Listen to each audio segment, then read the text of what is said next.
কক্সবাজারে মানব পাচার চক্রের মূল হোতা হিসেবে পরিচিত মৌলভী আব্দুর রহিম। তার হাত ধরে ২০২৩ সালে সাগরপথে মালয়েশিয়া যায় রোহিঙ্গা নাগরিক মোহাম্মদ আলম। তিনি মালয়েশিয়া পৌঁছানোর পর আব্দুর রহিমের সঙ্গে নিজেও জড়িয়ে পড়েন এই পাচার চক্রে। দেশে এই চক্রের একটি উপদলের সমন্বয়ক হিসেবে কাজ করেন রামুর কচ্ছপিয়া গ্রামে থাকা আলমের বোন মোমেনা বেগম। সম্প্রতি আন্দামান সাগরে বাংলাদেশি সহ অভিবাসন প্রত্যাশীদের নৌকাডুবির ঘটনায় আলোচনায় আসে কচ্ছপিয়া গ্রামের নাম। নিখোঁজদের স্বজনরা জানান, এই গ্রামের ৪ জনকে দালাল চক্র মালয়েশিয়া নিয়ে যাওয়ার আশ্বাস দিয়ে নিয়ে যায়। আন্দামান সাগরে ট্রলার ডুবির পর তাদের আর খোঁজ মেলেনি। নিখোঁজরা হলেন গ্রামের মিজবা, মোর্শেদুল ইসলাম, হাবিবুল্লাহ ও মোহাম্মদ হামিদ।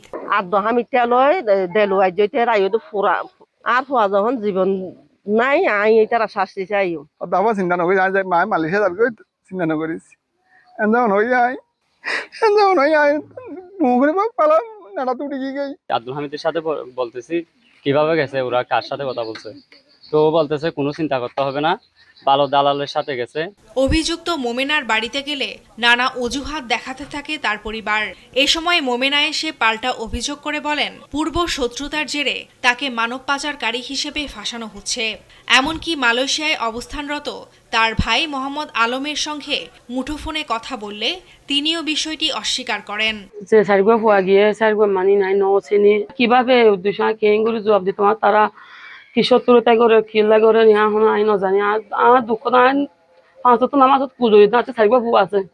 তিনজন যদি ভাইজান হনেমিকাদের এল্লাদের একদম ফমান ইতারাদের দিবার দলে আয় 2023 সাল 30 নভেম্বরতে 20 তারিখ বাড়িতে বাড়ি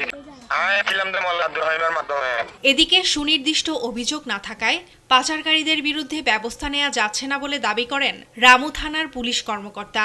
বাংলাদেশ সরকারের কাছে আমাদের ডিসি মহোদয় আছে, এমপি মহোদয় আছে, যারাই আছেন সংশ্লিষ্ট কর্মকর্তা, এই সমস্ত দালালদেরকে আইনের আওতায় এনে শাস্তির বিধান করে যেন আমরা এগুলি থেকে মুক্তি পেতে পারি।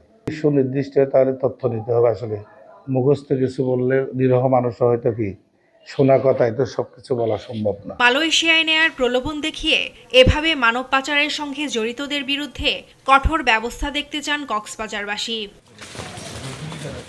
ফারজানা আফরোজ টুম্পা, নিউজ ডেস্ক, দেশ টিভি।